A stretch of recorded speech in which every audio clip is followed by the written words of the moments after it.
I never thought I'd be the guy writing one of these long, messy stories on Reddit, but here I am, doing exactly that. And let me tell you, what I'm about to lay out, you won't see it coming. Hell, I sure didn't. I've been sitting here for hours, fingers just hovering over the keys, trying to figure out where to even begin. But I guess the only way forward is to face it head on. My wife cheated on me. And not with some random stranger. No, that would almost be manageable. She slept with my brother. Yeah, you read that right. My own flesh and blood. Before I dive into all the gritty details, I should probably back up a little. I'm Oliver, just your average guy trying to get by in this twisted world. I'm no tragic hero, and I'm definitely not a saint. I'm 36, a manager at a company where I've been slogging away for over a decade. From the outside, things look pretty solid, maybe even great. I had a house in the suburbs, a decent salary, and a wife who, once upon a time, was my entire universe. Her name's Kate. We met about 10 years ago. She was stunning, ambitious, and had this magnetic energy that made her the center of attention wherever she went. She was an interior designer, always bursting with creative ideas and dreaming big. When we first got together, we were that couple people probably looked at us and thought we had it all. And honestly, for a while, I thought the same. But life has a nasty way of knocking you down when you least expect it. This past year, well, it felt like watching everything we built slowly fall apart. Kate's career, which she used to be so proud of, started collapsing. She lost a huge client, and it hit her way harder than I imagined. At first, it was just extra stress, a few late nights here and there. But soon enough, it spiraled into something darker. She started drinking. What began as a glass of wine to unwind turned into 2, then 3, and soon it was a bottle every night. I tried to be there for her, but between my job and trying to keep everything else afloat, I wasn't around as much as I should have been. Maybe that's where I screwed up. I wanted to fix things, but I couldn't be everywhere at once. And Kate? She started slipping away. I'm not here to claim it was all on her. I wasn't the perfect husband, not by a long shot. But damn, I didn't see what was coming. Before I get into the real mess, let me explain a bit about my family. My parents own a small business, not some big empire, but enough to keep us comfortable growing up. They've always been the type to believe in working hard, but there's one thing that's always grated on me. My younger brother, Jamie. Jamie's 3 years younger than me and always had it easy. While I was busting my ass in school and at work, he was the golden boy who never had to lift a finger. I don't think my parents even realized how blatantly they favored him. Hell, they still do. It was always, Oliver, you need to work harder, and oh, Jamie's just figuring things out. They made excuses for him at every turn. Now, after all these years, they're even talking about handing the family business over to him. Not that I care about the business. What really stings is that no matter how much I accomplished or how hard I worked for them, I was always the runner-up. And now, that second place has bled into my marriage. Jamie, the favorite brother, the one who always got the easy breaks. And now, the one who thought it was okay to sleep with my wife. I have no clue how long it had been going on before I finally found out, but when I did, it felt like the floor had been ripped out from under me. Here's how it all started unraveling. I knew something was off with Kate. Her drinking wasn't just about her job anymore. She was hiding things, vanishing for hours at a time, claiming she was meeting friends or needing space. We had fights, nasty ones. The kind where you say things you can never take back. I feel like a failure, Oliver, she'd scream during one of those blowouts. You have no idea what it's like to lose everything. I tried to be supportive, I really did. But every time I reached out, she shoved me away. It was like she had already given up on us. I should have seen the bigger picture, but you know how hindsight works. It wasn't just me noticing the changes. At work, my colleagues, Adam and Sarah, could tell something was off. Adam's a practical guy. He suggested I take some time off, maybe focus on fixing things at home. But Sarah? She was different. There was something about the way she looked at me, like she pitied me, but also like she was waiting for my marriage to crumble. She was always a little too eager to be there when I needed someone to vent to, always a bit too invested in my personal life. As for Kate, her family wasn't much help either. Her mom would call every now and then, trying to check in, but Kate pushed her away too. It was like she didn't want anyone around who could actually do anything for her. Things really blew up about 6 months ago. Kate had been more distant than ever, disappearing even more often. One night, after she stumbled in completely wasted, I'd finally had enough. She could barely string a sentence together, and I was done with the excuses. "Where the hell have you been?" I demanded, blocking her path as she tried to stagger past me. "With friends," she slurred, her eyes glassy, barely able to focus. "Why do you even care?" "Why do I care?" "Kate, you've been drinking like it's your full-time job, vanishing for hours at a time. Do you even realize what's happening anymore?" She shoved past me, mumbling something under her breath, and collapsed onto the couch. I stood there, staring at her, this woman I had once loved more than anything, and felt nothing, just a hollow, aching emptiness. How the hell did we end up here? And then the bomb dropped. A few days later, I was over at my parents' place when Jamie walked in, acting weird, distant, even, which was totally out of character for him. At first, I figured he was dealing with his own crap, but then I saw the way Kate looked at him. The stolen glances, the awkward way they avoided eye contact. How did I miss it before? Suddenly, everything clicked into place. My own brother had been sleeping with my wife. People say when you hit rock bottom, things can't get any worse. That's a lie. Things can always get worse. After figuring out that Kate had been screwing my brother, you'd think that would be the worst of it. But no, the rabbit hole went deeper, and it was messier than I could have imagined. It all started with the late nights. Kate used to hang out with her friends occasionally, grab a drink, unwind a little. But in recent months, her nights out became more frequent, more chaotic. And it wasn't just a glass of wine with Claire anymore. She'd stay out until the early hours, stumbling back in, reeking of cheap booze and cigarette smoke. I confronted her a few times, but every argument was the same. She'd call me paranoid, tell me I was overreacting, and insist that I needed to trust her. And for some stupid reason I did, or at least part of me wanted to. But deep down, the truth was eating away at me. Every time she stumbled and drunk, the gap between us grew wider. I wasn't stupid. I could tell she wasn't just out with friends. You know when your wife is slowly slipping away from you, piece by piece. The saddest part? I still clung to the idea that maybe, just maybe, I could fix this. I should have known better. It wasn't just the drinking. It was the lies, the endless excuses. I'm meeting Claire became her go-to line. But Claire, bless her, wasn't exactly a social butterfly. She was a psychologist, always swamped with clients. Something didn't add up. And then there was Ryan, a name I'll never forget. I'm not sure when it all began, but I remember the first time I noticed a real change in Kate. It was after one of those late nights. She came home, hair a mess, mascara smeared down her face. She didn't even bother to hide the fact that she'd been drinking. I asked her where she'd been, and for the first time, she didn't use the Claire excuse. "Just out. Met someone," she mumbled, her words slurred. "Met someone? Who?" I asked, my stomach sinking, already knowing the answer wouldn't sit well. "Nobody important. Just some guy." I should have pressed her harder, but honestly, I was exhausted. Too tired of the fights. Too drained by the constant suspicion. So I let it go. That was my first mistake. A few days later, I found out who some guy was. His name was Ryan. Homeless, dirty, and completely out of place in the upscale bars Kate usually frequented. She met him outside one of those spots. Drunk as always, they just started talking.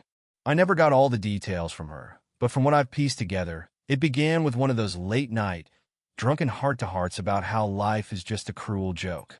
You know, the kind of miserable bonding session between two lost souls. Ryan wasn't always homeless. At least, that's what Kate told me after I dragged the truth out of her during one of our explosive arguments. He'd had a life once, a family, a career. But something went south, maybe a bad investment or some personal disaster. And he lost everything. Ended up living on the streets with nothing but a bruised ego, if you could even call it that. According to Kate, they connected because they both knew what it was like to lose everything. Funny thing is, Kate didn't lose everything. I did. As if sleeping with my brother wasn't bad enough. Now she was finding comfort in the arms of a homeless man. And then there's Luke, my best friend for years, the guy who's been through it all with me. Luke runs this small bar, the same one where Kate started hanging out. He probably never expected to get caught up in this mess, but that's exactly what happened. You see, Luke's bar has security cameras. And one night, while he was going through the footage as part of his job, he saw her. At first, it was just Kate at the bar, chatting with Ryan like they'd been friends forever. They were laughing, sharing drinks, and Luke didn't think much of it. But then things took a nasty turn. Kate and Ryan stumbled out, both hammered, and that's when it happened. Right there in the dirty alley behind the bar, in full view of the security cameras, they went at it. Luke saw the whole thing on camera, completely stunned. He told me later he felt sick to his stomach, watching it unfold. Here's the kicker. Luke sat on that video for an entire week. A whole damn week. He couldn't bring himself to show me. He knew it would blow my life apart, and I guess he didn't want to be the guy responsible for that. Can't really blame him, though. Who the hell wants to be the one to deliver that kind of news? One night, we were sitting at his bar, just the two of us after closing, knocking back a couple of beers like we used to. I could tell something was gnawing at him. He kept glancing at me, fidgeting like he was about to be sick. "Oliver," he finally said, staring down at his beer. "There's something I need to tell you." I looked at him, confused. "What is it?" He took a deep breath, like he was bracing himself for something awful. "It's about Kate." Those words hit me like a truck. I didn't need him to say anything more. Deep down, I already knew whatever was coming next was going to crush whatever was left of my already broken world. There's this video," he said, his voice low, "from the security cameras at the bar." "What are you talking about, Luke?" "I saw her, Oliver." "With him?" My heart sank. "With who?" "Ryan." Time froze. I didn't even know what to say. I just sat there, staring at Luke, trying to process the bomb he'd just dropped on me. "You need to see it," he said quietly, pulling out his phone. And there it was, the proof staring me right in the face. Kate, my wife, with Ryan, that homeless guy. It was all right there in front of me. Luke looked like he wanted to crawl into a hole. "I'm sorry, man. I didn't know how to tell you." I couldn't respond. I felt like I was about to puke. After seeing that video, I couldn't think straight. My mind was a fog. I had lost my wife to a homeless guy, and my brother was there, lurking in the background as if to twist the knife even deeper. It felt like there was no one left I could turn to. Or so I thought. That's when Claire came into the picture. Claire had been Kate's friend for years. A psychologist, one of those people who always seemed to have their life perfectly in order. She'd been the one trying to help Kate with her drinking, and I mostly knew her from the time she'd come by to check on Kate when we ran into each other at social events. But after everything went down, she was the only person left who had any real insight into what had been happening with Kate, and by extension me. I didn't plan on reaching out to her, but after seeing that video, I felt like I had no one else to talk to. Luke had already done enough, and I couldn't just go dump all this on my parents. They were too busy worshiping Jamie anyway. So, one evening, still reeling from everything, I sent Claire a text asking if we could meet. She agreed without hesitation. That's just how she was, always ready to help. We met at a small cafe downtown. It was quiet, no one knew us there, which was exactly what I needed. Claire arrived looking as calm and professional as ever. Her dark hair neatly pulled back, glasses perched on her nose. She was the type of person who seemed to have a solution to every problem. But that night, I wasn't looking for answers. I just needed someone to listen. "I'm falling apart," I blurted out as soon as she sat down. No pleasantries, no small talk. I was way past that. She looked at me, concern filling her eyes. "Oliver, what happened?" And that's when I told her everything. About Kate, about Ryan, about the video. I don't even know how long I talked, but it felt like forever. She just sat there listening, her face growing more serious with every word. "I knew she was struggling," Claire finally said when I finished, "but I had no idea it had gotten this bad." Neither did I muttered, staring at my coffee. I didn't want to believe it. Claire leaned forward, her voice calm but steady. This isn't your fault, Oliver. You've been doing everything you could, but sometimes people just fall apart.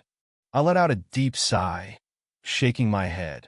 It's like everything around me is crumbling, I muttered. For a long while we just sat there, not saying a word, the heavy silence thick with everything left unsaid. Then Claire broke the stillness with something that stuck with me. Oliver, you got to start looking after yourself. You can't carry all of this by yourself anymore. Her words hit me harder than I thought they would. She was right. I'd been bearing the weight of Kate's mess, her betrayal, all of it, and it was slowly suffocating me. After that conversation, Claire and I started talking more frequently. At first, it was just about Kate, trying to make sense of her downfall, why she had spiraled so badly. But gradually, our talk shifted. Claire had her own baggage, her own scars from past relationships, and I found myself listening to her struggles just as much as she listened to mine. She opened up about one of her clients, a woman going through something disturbingly similar to Kate, trapped in addiction, unraveling completely. Claire confessed that it was hitting her harder than she expected because of what was happening with Kate. It was strange seeing that side of her vulnerability, but in a weird way, it made me feel less alone. We were both drowning in our own messes, and that shared chaos brought us closer. Then, one evening, after weeks of these talks, Claire invited me over to her place. She said she wanted to talk more, but we both knew there was more to it than that. I showed up late, after work, and we sat in her living room, sipping wine and talking about everything, about Kate, about life, about all the ways we'd both been let down. It started off innocent enough, but as the night dragged on, something between us shifted. The pauses grew longer, the space between us felt smaller, and at some point, I found myself leaning in closer. She didn't pull back. Her hand brushed against mine, and before I knew it, we were kissing. I hadn't planned it. I hadn't even considered it before that moment. But right then, with all the pain, anger, and loneliness swirling inside me, it felt like the only thing that made sense. We ended up in her bed that night, and for the first time in what felt like forever, I didn't feel completely alone. It wasn't just about the physical connection, though, to be honest, I needed that too. It was about being seen, being understood by someone who knew exactly the kind of hell I was going through. But when morning came, reality hit me like a brick. Claire and I sat in silence over coffee, the awkwardness thick in the air. We both knew we'd crossed a line that couldn't be uncrossed. She tried to keep things professional, but the tension was impossible to ignore. Oliver, she said softly, her voice careful, we need to be smart about this. We can't let this turn into something we regret. I nodded, but honestly, I didn't have the words. A part of me already regretted it, but another part of me hadn't felt that alive in months. I wasn't sure what was happening between us, but I knew it was more than just a single moment of weakness.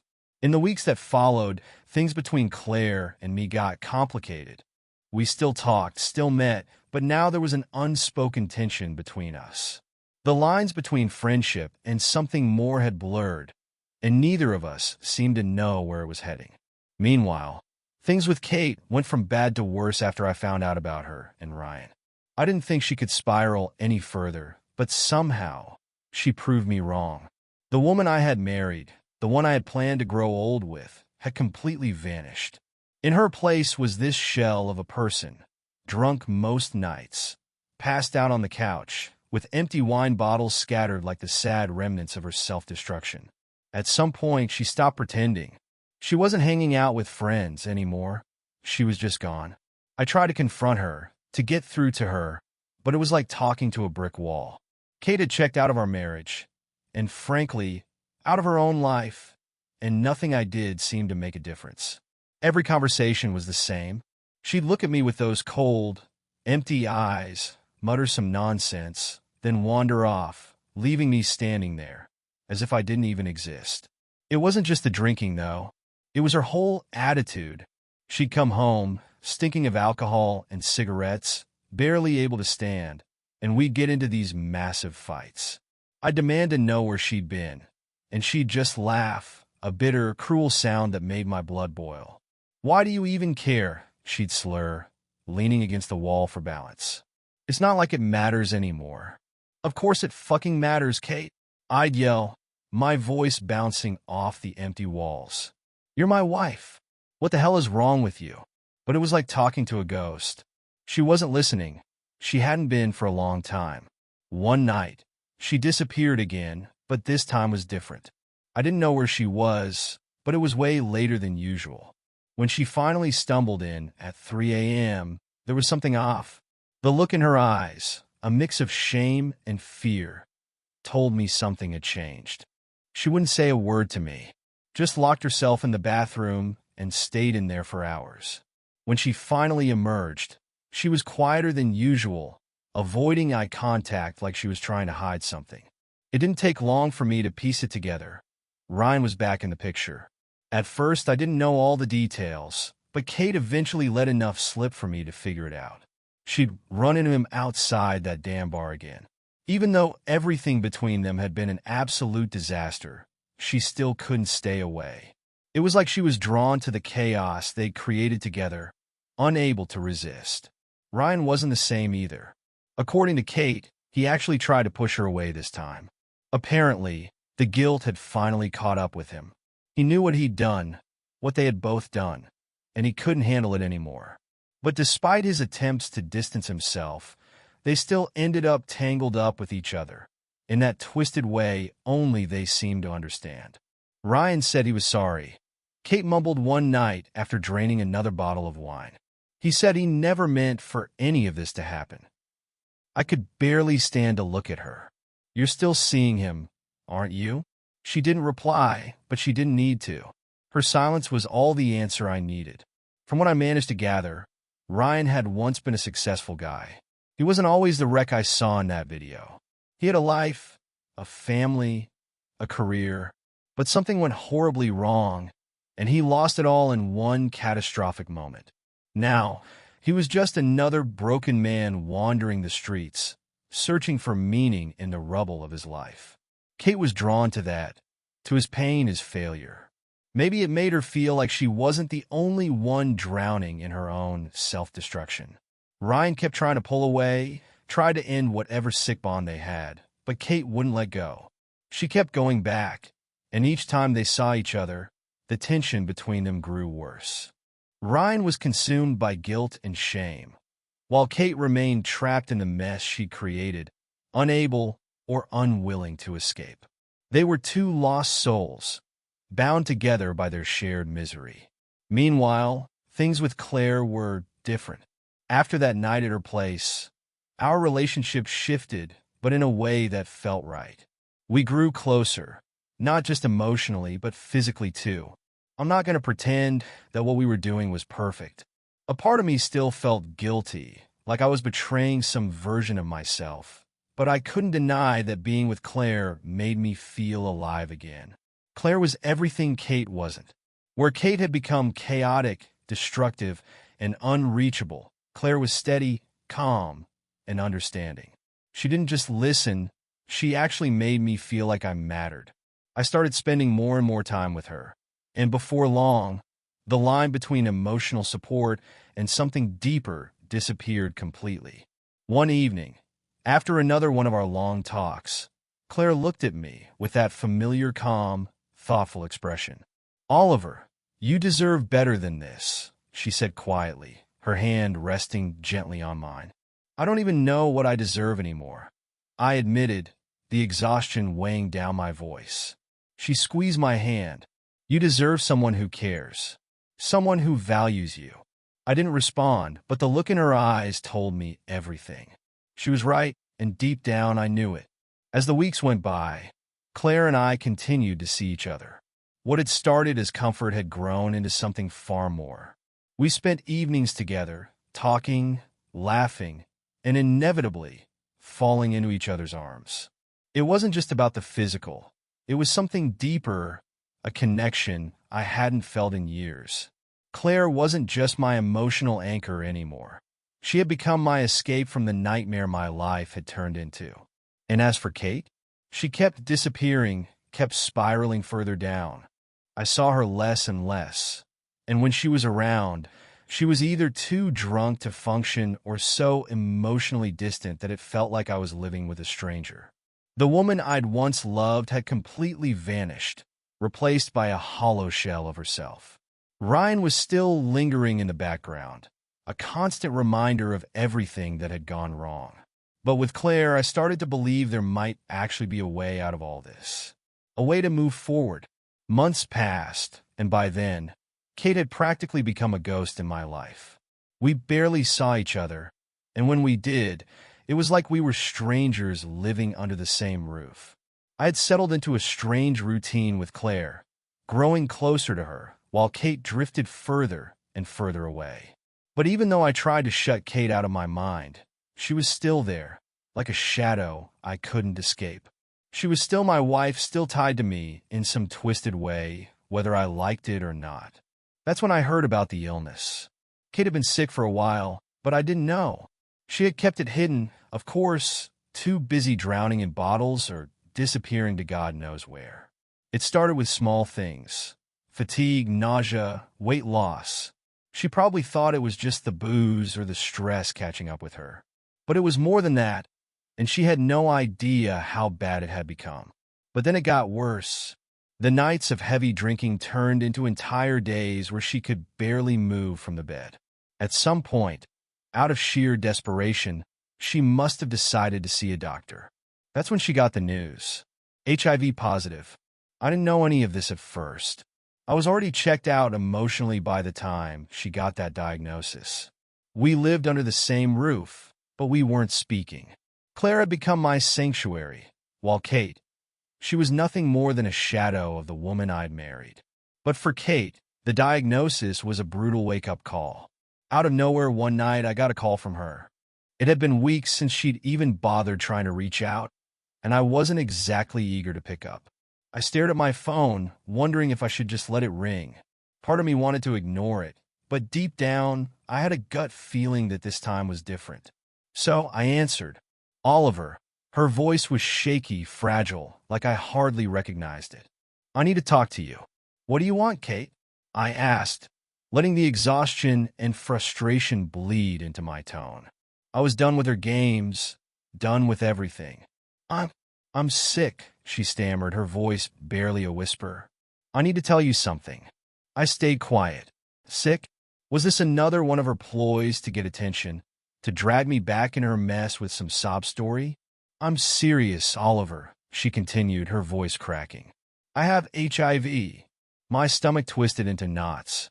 For a moment, I just sat there, stunned, trying to make sense of what she'd just said. HIV? How the hell did that happen? I found out a few weeks ago. She rushed on, like she was afraid I'd hang up. I've been feeling terrible for months, so I finally went to the doctor. They ran tests, and, well, that's when they told me. I could hear the panic in her voice, the raw fear. For the first time in a long time, I felt a flicker of something. Pity, maybe, but it wasn't enough. It wasn't enough to undo all the damage that had been done. Kate, I don't even know what to say, I muttered, still trying to wrap my head around it. How? How did this happen? There was a long pause on the other end, and I could hear her struggling to find the words. It was Ryan, she finally admitted, her voice small and broken. I didn't know he was sick. I swear, Oliver, I had no idea. I clenched my jaw, my entire body tensing with anger. Ryan. Of course, it was Ryan. The man who had already taken so much from me now managed to take this from her too. And yet, all I could think was, how did things get this bad? Oliver, please, she cried, her voice trembling. I'm sorry. I'm so sorry for everything. I need you. I need your help. Help her? After all of this? After she cheated on me with my brother, threw away our marriage, and then tangled herself up with Ryan? I couldn't do it anymore. I just couldn't. I don't know what you expect me to do, Kate. I said, my voice as cold as ice. You made your choices. You have to live with them now. There was a long silence, and for a second I thought she'd hung up. But then I heard her muffled sobs on the other end. She didn't say another word. She just cried, and I stood there listening, feeling nothing. She'd lost me, and she knew it. There was no going back. Whatever we once had died long ago, buried under betrayal and broken promises. That night, after I hung up, I found myself thinking about Kate more than I had in weeks. I thought about the woman I'd fallen in love with, the life we'd once dreamed of building together, and how it had all unraveled. Piece by piece, it had fallen apart until all that was left was the wreckage of a life we never got to live. Kate's illness wasn't just a diagnosis. It was the final consequence of everything that had gone wrong. The drinking, the infidelity, the lies, and the self-destruction. It had all caught up with her. Even now, facing the harsh reality of what she'd done, she couldn't pull herself out of the hole she'd dug.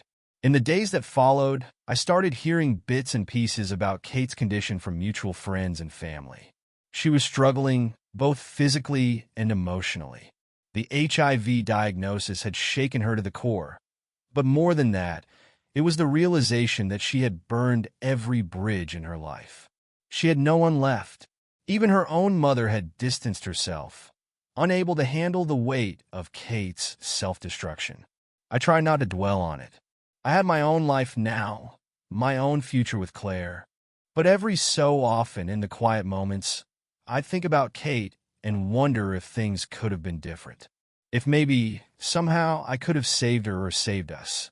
But deep down, I knew the truth. She was beyond saving. She had been for a long time. The day I finally let go of the guilt, it felt like I could breathe again. I had carried the weight of Kate's betrayal, her downfall, and the wreckage of our marriage for so long. But standing there with Claire, watching the sun rise on a new chapter of my life, I realized something important. I wasn't responsible for Kate's choices. She had made them long before I even had the chance to fix things. And now, I was free. It didn't happen all at once, of course. Moving on was a slow, painful process. After that call from Kate about her illness, I spent weeks going over everything in my head. Could I have done something different? Should I have seen the warning signs earlier? But the truth was, Kate had been slipping away long before Ryan showed up, before the drinking, before the lies. I'd been clinging to something that had already disappeared. Claire helped me realize that. She had been my anchor in the storm, the one constant reminding me that life could still be good, even after everything had fallen apart. With each passing day, we grew closer, and over the months, our connection deepened. What started out as emotional support had turned into something real, something solid, something I hadn't felt in years. We talk about the future often, what we wanted, where we wanted to go now that the chaos was behind us. For the first time in a long while, I felt like there was a future worth planning for. Claire wasn't just my therapist or confidant anymore. She was my partner, and together, we were building something new. As for Kate, she had faded from my life. Occasionally, I'd hear bits and pieces about her, mostly from mutual friends who still checked in on her out of pity, I guess. She was struggling, that much was clear. The HIV diagnosis had rattled her to her core, and with no one left to lean on, she was finally facing the consequences of her choices. I heard her drinking had slowed down, but by then, the damage was already done.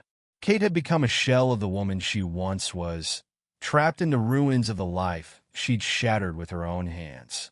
But that wasn't my world anymore. My life was with Claire now. We decided to take a trip together, a symbolic fresh start. Nothing fancy, just a quiet weekend getaway to a cabin in the woods. We wanted to unplug from everything, be alone together, and figure out what came next. That cabin, with its peace and simplicity, was exactly what I needed. It gave me a chance to leave all the wreckage behind and focus on the future. One evening, as we sat on the porch watching the sun dip below the trees, Claire reached for my hand. "You've come a long way, Oliver," she said softly, her eyes full of understanding. "I don't think I could have made it without you," I admitted. She smiled and leaned her head against my shoulder. "You were always stronger than you gave yourself credit for. You just needed to see it." I let her words sink in for a moment. For so long, I'd been trapped in the chaos of my marriage's collapse, blaming myself for everything that went wrong. But Claire was right. I had survived it all. I had made it through, scarred but not broken. And now I had a second chance. As the days turned into weeks, Claire and I started making real plans. She wanted to expand her private practice, and I was considering changing careers, something less stressful, something that would let me focus on what really mattered. We talked about moving in together, about what it meant to truly start over. For the first time in years, the thought of a new life didn't scare me. It felt exciting. Eventually, the past stopped haunting me. Kate had made her decisions, and I had made mine. The guilt, the anger, the bitterness, they were all fading, replaced by something much better. Hope.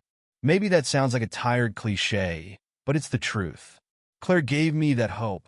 She showed me that no matter how lost things seem, there's always a way to start again. The last I heard about Kate, she was living alone, struggling to manage her illness and deal with the wreckage of her life. I didn't feel anger toward her anymore, just a sense of finality. Our paths had diverged, and there was no turning back. I'd mourned the end of our marriage long enough. It was time to truly let go. That day, Claire and I went for a walk, just a simple stroll through the woods, hand in hand. There was no dramatic closure, no grand moment. Just a quiet understanding that we were moving forward together. I wasn't the same man I'd been when I met Kate, and that was okay. I didn't need to be. The future ahead was uncertain, but it was ours, and that was all that mattered. As we walked, I glanced back for just a second. The past was still there, lingering in the distance, but it no longer had a hold on me. I turned back to Claire, and we kept walking, side by side, ready for whatever came next. The past was behind us. The future was ours.